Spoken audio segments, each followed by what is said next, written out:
지금 당신은 무엇을 통해 이 영상을 보고 계십니까? 스마트폰이겠죠?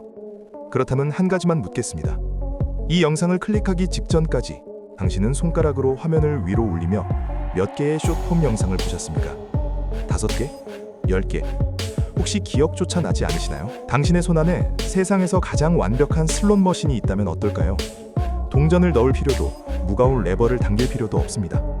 그저 손가락을 위로 가볍게 까딱하기만 하면 15초마다 당신을 빵 터지게 하고 뭉클하게 만들고 기발한 호기심을 채워주는 새로운 세상이 쉴 새 없이 터져나옵니다. 너무나 달콤하고 짜릿한 이 무한의 기계, 우리는 이것을 숏폼이라고 부릅니다. 단순히 시간을 좀 낭비하는 재미있는 장난감 정도로 생각하십니까? 오늘 심리 엑스파임은 단언합니다. 당신이 화장실에서, 출퇴근길 지하철에서, 침대 위에서 무심코 숏폼 영상을 넘기는 그 순간 당신의 뇌는 생각하고 집중하는 가장 핵심적인 인지 능력을 소리 없이 거세당하고 있습니다. 오늘 당신의 뇌 속에서 벌어지고 있는 이 기괴한 디지털 전두엽 나비의 소름 돋는 실체와 짧은 자극에 찌들어버린 뇌를 다시 살려낼 수 있는 기적의 뇌과학적 비밀을 낱낱이 파헤쳐 보겠습니다. 내가 의지가 약해서 자꾸 유튜브 쇼츠나 릴스를 보는 걸까?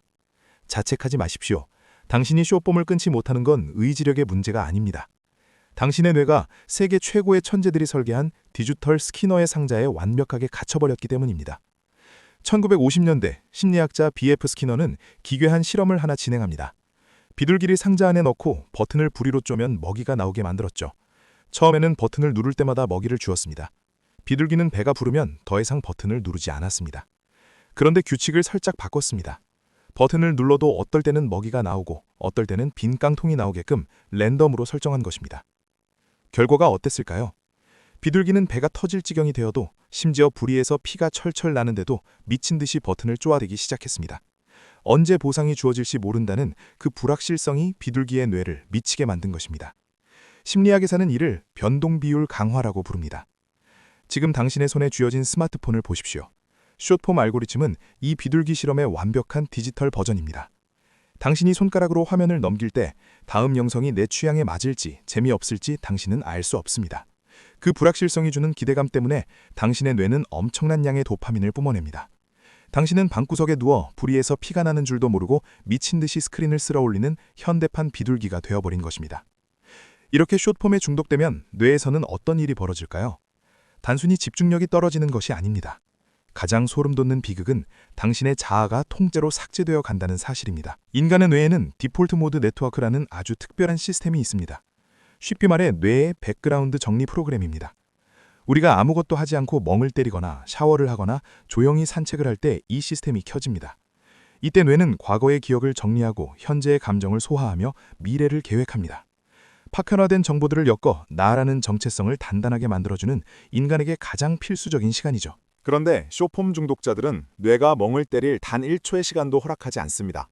엘리베이터를 기다리는 10초, 화장실에 앉아있는 3분, 밥을 먹는 15분, 그 모든 자투리 시간에 숏폼을 틀어 뇌에 강렬한 시각적 쓰레기들을 쑤셔 넣습니다. 결과적으로 디폴트 모드 네트워크는 작동을 영영 멈춰버립니다. 과거의 기억은 정리되지 못하고 휘발되며 내 감정이 어떤지 스스로 들여다볼 시간이 사라집니다. 당신이 최근 들어 늘 마음이 텅 빈 것 같고 이유를 알 수 없는 불안감과 우울감에 시달리며 어제 점심에 뭘 먹었는지조차 기억나지 않는 이유는 단 하나입니다. 스마트폰이 당신의 뇌가 스스로를 복구할 시간을 모조리 암살해버렸기 때문입니다. 더 심각한 문제는 우리의 감정 조절 장치가 파괴된다는 것입니다. 요즘 사람들은 왜 이렇게 화가 많을까요? 왜 조금만 지루해도 견디지 못하고 식당에서 음식이 5분만 늦게 나와도 폭발할까요? 숏폼은 우리 뇌의 가장 원초적이고 동물적인 부위인 편도체를 직접적으로 타격합니다. 이 과정에서 이성적 판단과 인내심, 충동 억제를 담당하는 최고 사령관인 전두엽은 철저하게 무시당합니다. 우리 몸의 근육이 쓰지 않으면 쪼그라들듯 뇌세포 역시 쓰지 않으면 물리적으로 퇴화합니다. 15초 이상의 자극을 견뎌본 적 없는 당신의 전두엽은 얇아지고 쪼그라들어 감정의 브레이크로서의 역할을 완전히 상실하게 됩니다. 조금만 복잡한 문장을 보면 화가 치밀어 오르고 내 뜻대로 상황이 흘러가지 않으면 어린아이처럼 짜증부터 냅니다. 당신의 성격이 나빠진 것이 아닙니다. 전두엽이라는 브레이크가 파열된 채 본능이라는 엑셀만 밟고 있는 뇌의 물리적 고장 상태에 빠진 것입니다. 자, 그렇다면 이미 도파민에 절여져 짐승처럼 변해가는 뇌를 어떻게 다시 인간의 뇌로 되돌릴 수 있을까요? 심리 엑스파일이 당신의 뇌를 리부팅할 수 있는 3가지 생존 프로토콜을 알려드립니다.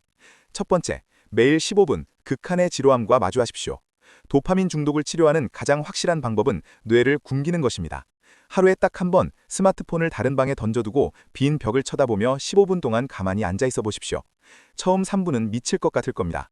불안하고 핸드폰을 확인하고 싶어 손이 떨릴 수도 있습니다. 하지만 그 고통의 시간은 당신의 망가진 도파민 수용체가 정상적인 궤도로 돌아오고 있다는 명백한 증거입니다.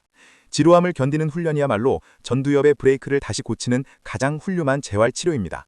두 번째, 안구를 수평으로 움직이는 시각적 산책을 하십시오.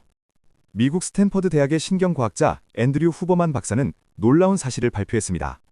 인간이 야외를 걸으며 시야를 양옆으로 넓게 두고 사물들이 스쳐 지나가는 것을 볼 때, 즉 시각적 흐름, 옵틱 플로우를 경험할 때 우리 뇌의 공포중추인 편도체가 극적으로 안정된다는 것입니다. 숏폼을 볼 때 우리의 눈은 작은 사각형 안에 한 점에 고정되어 뇌를 긴장 상태로 만듭니다. 반대로 넓은 풍경을 보며 산책하는 것은 뇌의 긴장을 강제로 푸는 물리적인 스위치입니다. 단, 이어폰이나 스마트폰은 절대 금물입니다. 오직 두 눈으로 세상을 넓게 바라보며 걸으십시오. 세 번째, 활자를 씹어먹으며 상상력을 강제 구동하십시오. 영상은 뇌를 수동적으로 만듭니다. 감독이 만들어 놓은 이미지와 소리를 그저 떠먹기만 하면 되니까요. 하지만 책을 읽는다는 것은 완전히 다른 뇌과학적 작용입니다. 검은색 글자를 눈으로 보고 그것이 어떤 상황인지 뇌 속에서 이미지를 렌더링하고 상상해내는 과정. 이 행위는 잠들어 있던 전두엽과 기억의 해마를 미친 듯이 회전시킵니다. 처음엔 단 3페이지도 읽기 힘들 것입니다. 하지만 글자가 머리에 안 들어오더라도 억지로 활자를 읽어내려가는 그 고통스러운 과정 자체가 끊어졌던 신경망을 다시 연결하는 뇌수술의 과정임을 잊지 마십시오. 당신이 오늘 하루 무심코 넘겨버린 수백 개의 숏폼 영상들, 그 짧고 강렬한 빛의 조각들이 당신의 영혼과 기억, 그리고 당신이 누려야 할 진짜 인생의 시간들을 잔혹하게 갉아먹고 있습니다. 실리콘밸리의 수많은 억만장자 개발자들은 왜 자신의 자녀들에게는 스마트폰을 쥐어주지 않고 철저하게 접근을 통제할까요? 그들은 알고 있기 때문입니다.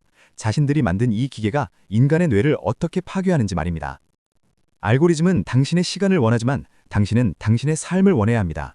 이제 그만 스마트폰을 내려놓고 진짜 세상으로 고개를 돌리십시오. 당신의 뇌를 온전히 당신의 통제 아래 두는 것, 그것이 이 잔혹한 디지털 시대에서 인간으로서 존엄을 지키는 유일한 방법입니다. 끌 때 끄더라도 구독과 좋아요는 부탁드립니다. 지금까지 당신의 뇌를 지키는 심리 엑스파일이었습니다. 시청해주셔서 감사합니다.